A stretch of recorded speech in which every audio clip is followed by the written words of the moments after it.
प्रिय साथियों नमस्कार, मैं जसवंत सिंह कैलासिया। हमारी YouTube चैनल पाराद लोकतंत्र का अंकुरण में आपका स्वागत है। हमारी एक अंग्रेजी चैनल भी है जिसका नाम है पाराद जर्मिनेट्स द डेमोक्रेसी। हम सोशल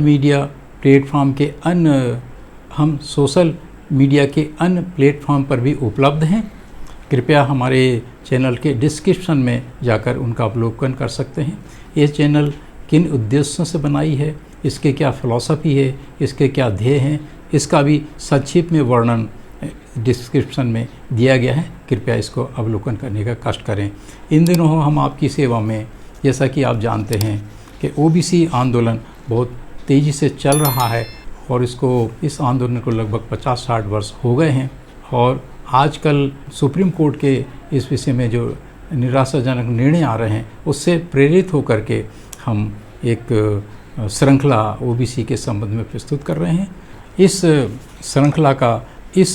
श्रृंखला को हमने एक आलेख के रूप में लिपिबद्ध किया है, जिसका हमने शीर्षक दिया है अन्य पिछड़ा वर्ग ओबीसी मात्र सांस्कृतिक आंदोलन से ही शासन प्रशासन में समानुपातिक भागीदारी ले सकता है। आज हम इस श्रृंखला का 6वां और अंतिम एपिसोड आपकी सभा में इस तरह से प्रस्तुत करते हैं। इस आलेख के शीर्षक का उपशीर्षक है धर्म परिवर्तन के बड़े बड़े आयोजनों का भारतीय शासक वर्ग पर मनोवैज्ञानिक दबाव। अर्थात जैसे ही ये जो आंदोलन आप लोग कर रहे हैं, जनगणना, जाति आधारित जनगणना, ये हमारे विचार से हम इसको कोई ज़्यादा लाभकारी नहीं मानते। इससे अच्छा हम लोग ये प्रस्तावित करते हैं कि ओबीसी को धार्मिक परिवर्तन के बड़े बड़े आयोजनों को आयोजित करना चाहिए। इससे भारतीय शासक वर्ग पर मनोवैज्ञानिक दबाव पड़ता है। भारतीय शासक वर्ग ने विश्व पटल पर यह झूठी बात फैला कर रखी है कि भारत में हिंदुओं की बहुत बड़ी बहुसंख्या मेजॉरिटी है और भारत में हिंदू ही शासन प्रशासन कर रहे हैं। इस प्रकार कोई उपनिवेशीय राज्य कॉलोनियल स्टेट्स वाली अवस्था नहीं है। जबकि ब्राह्मणवाद में जिन व्यवहार में हिंदू धर्म कहा जाता है, देश में 15% से भी हिंदू कम हैं। श्रोताओं की जानकारी के लिए हम कुछ दिलचस्प बातें बताते हैं। हिंदुइज्म के अंतिम वर्ण शूद्र अर्थात सक्सेना, श्रीवास्तव, लाला तक ही हिंदुइज्म सीमित है। इस प्रकार परंपरागत हिंदू एटर्नल हिंदूज देश में 15% से भी कम आबादी बनाते हैं। शेष 85% आबादी अवर्ण अर्थात वर्ण व्यवस्था से बाहर के हैं, अर्थात गैर हिंदू हैं।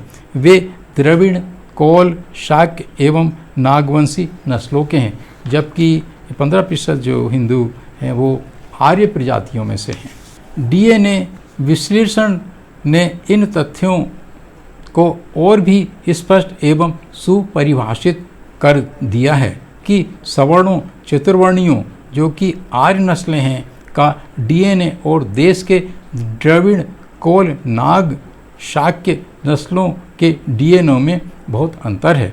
अतः ओबीसी ना तो हिंदू ही हैं और ना ही शूद्र ही हैं।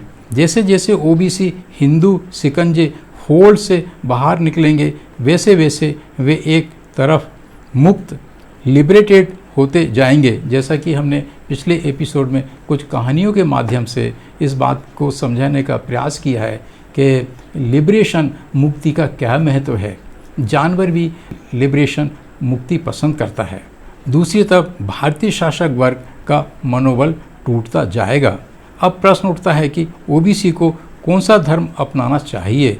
यहाँ उत्तम विकल्प है बौद्ध धर्म को अपनाना, लेकिन इसमें विरोधाभास के नियम लागू नहीं होते और बौद्ध धर्म अपनाने में कोई बड़ा लाभ भी नहीं है। इसके बहुत सारे कारण हैं। मुख्य कारण कूटनीतिज्ञ है, यानी बौद्ध धर्म को पहले से ही भारतीय शासक वर्ग ने अपने हिंदू दर्शन में निगल कर रख रखा है। अतः ऐसा करने से उस पर मनोवैज्ञानिक कूटनीतिक दबाव नहीं पड़ेगा, क्योंकि भारतीय शासक वर्ग हर मामले में आज बहुत मजबूत स्थिति में है। जैसा कि हमने पहले कहा है, उसने किलेबंदी करके रखी है।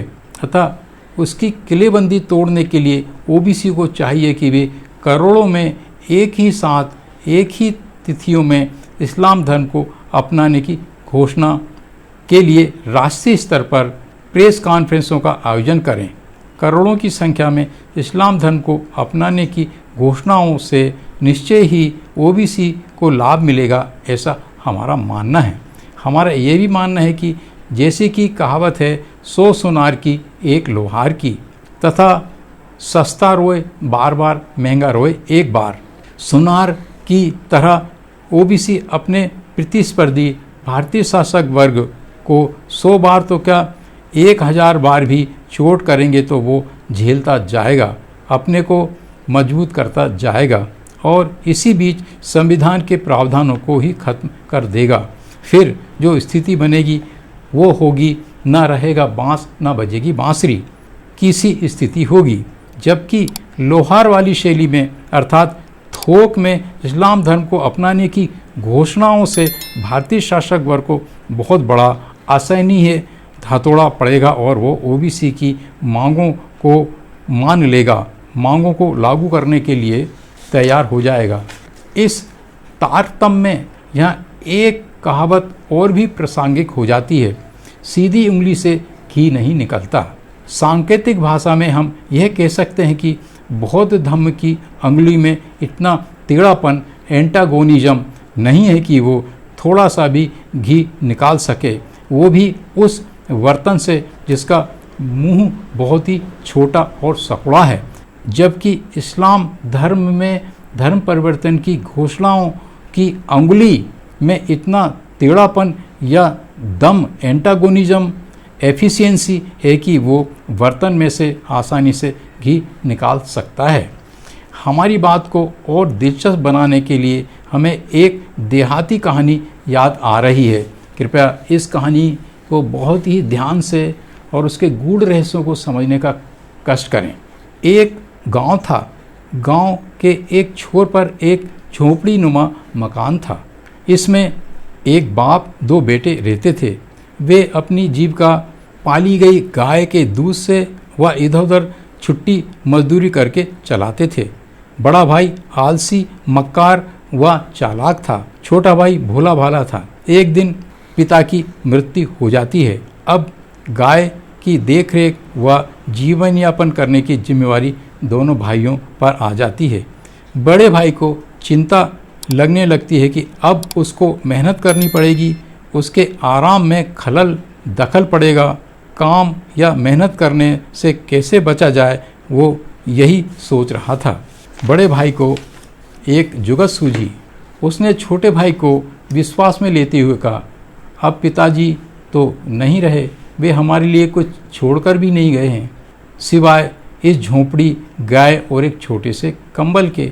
अब हम जिम्मेवारियां को और कामों और चीज़ों को बंटवारा कर लेते हैं। छोटा भाई तैयार हो जाता है। बड़ा भाई कहता है, गाय एक ही है, तुम गाय के अगले आधे भाग या हिस्से को ले लो, इस पर तुम्हारा हक। इस हिस्से की देखभाल करो, मैं पीछे के आधे हिस्से की देखभाल करता हूँ। पीछे के हिस्से पर मेरा हक। गाय हमारी माता है, जितनी अच्छी सेवा करोगे उतना ही पुण्य मिलेगा। रही कंबल की बात, तो दिन में इस पर तुम्हारा हक रहेगा, रात के समय में मेरा हक रहेगा। झोंपड़ी में हम दोनों एक मिलजुल कर रहा करेंगे। छोटा भाई सुबह सुबह उठता तो गाय के लिए पानी एवं चारे की व्यवस्था करता, उसे खिलाता पिलाता, आगे के भाग की साफ सफाई करता। फिर बड़ा भाई उठता तो छोटे भाई को कंबल सौंपकर गाय के पिछले भाग अर्थात थनों से दूध निकालता और पूरा के पूरा डकार जाता। जो गोबर होता उसके कंडे बनाकर बेच देता और शराब पीकर मौज मस्ती करता। फिर सर्दियों का मौसम आ गया। बड़े भाई खूब कंबल का मज़ा लेता, छोटा भाई रात भर ठंड में सुकड़ता रहता। सुबह बड़ा भाई कंबल को छोटे भाई को सौंप देता। इससे छोटे भाई का स्वास्थ्य खराब रहने लगा, वो बहुत दुबला पतला भी हो गया, उधर उदास भी रहने लगा। गांव के कुछ लोगों ने आते जाते छोटे भाई की इस हालत को देखा और इस कमज़ोर हालत व उदासी का कारण जानना चाहा। वो तब छोटे ने सब कुछ बताया। तब एक बुजुर्ग ने उसके कान में कुछ बातें कह दी। अगले दिन सुबह होते ही छोटा भाई उठा और आंगन के ओटले पर बैठकर धूप सेकने लगा। कुछ समय बाद जब बड़ा भाई उठा तो छोटे भाई को आराम से धूप में बैठे हुए देखकर बड़े प्यार से बोला, छोटू उठो और गौ माता की सेवा करो, चारा पानी की व्यवस्था करो। देखो भूख प्यास से गौ माता तड़प रही है, उसकी सेवा नहीं करोगे तो पाप लगेगा। छोटा भाई इत्मीनान से उत्तर देता है, गाय के अगले हिस्से पर मेरा अधिकार है, मैं जैसा चाहूँगा वैसा करूँगा, तुम टोकने वाले कौन होते हो। मन मारकर जब बड़ा भाई बाल्टी लेकर गाय का दूध दोहने पहुंचा तो गाय भूख प्यास से तड़प रही थी। दूध कहाँ से देती, जमकर 2 लातें और जड़ दी। फिर शाम होने को आई। छोटे भाई ने कंबल को पानी में तरबतर करके बड़े भाई को सौंपा तो बड़ा भाई नाराजगी दर्शाते हुए बोला, छोटे तुमने ये क्या कर दिया। छोटा बोला, दिन में कंबल में मेरा हक है, दिन में कंबल के साथ मैं क्या व्यवहार करूं इस पर आपको टोकने की कोई अधिकार नहीं है। फिर क्या था, बड़े भाई के होश ठिकाने आ गए। फिर नए सिरे से समता, बंधुत्व और न्यायपरक तरीके से दोनों भाइयों में समझौता हो गया। अब हम ओबीसी के प्रसंग में इस कथा के व्यवहारिक महत्व पर अपने विचार रखते हैं। बात को रुचिकर बनाने के लिए हम यहाँ कुछ परिकल्पना भी करते हैं, जैसे कि बूढ़ा बाप मानो अंग्रेज था, बड़ा भाई मानो भारतीय शासक वर्ग थे और छोटा भाई मानो देश का मेहनत कश प्राथमिक उत्पादक वर्ग, खासकर ओबीसी वर्ग। भावार्थ यह है कि अंग्रेजों के चले जाने के पश्चात मेहनत कश प्राथमिक उत्पादक वर्ग खासकर ओबीसी ने अपना खून पसीना बहा बहा कर रात दिन एक कर करके सभी प्रकार के उत्पादनों में, फिर उनके प्रसंस्करणों में इत्यादि कार्यों में अपनी जानें खपा दी। लेकिन भारतीय शासक वर्ग ने श्रम को धनाढ़ बनाने, शासन प्रशासन में अपनी पकड़ मजबूत करने, राजनीति में अपना वर्चस्व बढ़ाने और खूब उपभोग करने में खूब उपयोग किया। जबकि कहानी के छोटे भाई की तरह ओबीसी प्राथमिक उत्पादक वर्ग मात्र दीन ही नहीं रहा, करोड़ों की संख्या में आत्महत्या करने को मजबूर भी हो गया। अब समय आ गया है जब ओबीसी को अपनी समस्याओं से निजात पाने के लिए इस कहानी के छोटे भाई की तरह कुछ खुरापात करना ही होगा। घी निकालने के लिए पूरी तरह से उंगली टेढ़ी ही करनी होगी। एक साथ सभी राज्यों के राजधानियों में एक दिन में थोक में इस्लाम धर्म को स्वीकार करने की घोषणा करनी होगी। प्रिय साथियों, कहने को तो अनेक गंभीर बातें हैं, अनेक महत्वपूर्ण बातें हैं, अनेक कूटनीतिक विश्लेषण हैं, लेकिन हमारे लिए फ़िलहाल लंबे लंबे वीडियो बनाना संभव नहीं है। अतः हम इस कहावत के साथ अपनी बात यहीं समाप्त करते हैं, अभी नहीं तो कभी नहीं। मैं इसको दोहराना चाहूँगा कि अभी नहीं तो कभी नहीं। प्रिय साथियों, अगर आपको लगता है कि हमारे विचार मौलिक हैं, प्रेरणादायक हैं, ज्ञानवर्धक हैं और क्रांतिकारी हैं तो कृपया हमारी इस चैनल को सब्सक्राइब करें, लाइक करें और शेयर करें। हमारे साथ बने रहने और पूरा वीडियो देखने के लिए बहुत बहुत धन्यवाद। जाते जाते हम एक और निवेदन करना चाहेंगे कि जैसे आप हमारे लिंक पर जाएंगे और इस एपिसोड को श्रृंखलाबद्ध तरीके से देखेंगे तो आपको निश्चय ही हमारा ऐसा विश्वास है कि कुछ नई चीज़, कुछ क्रांतिकारी चीज़ें आप पाएंगे। पुनः एक बार फिर धन्यवाद और नमस्कार।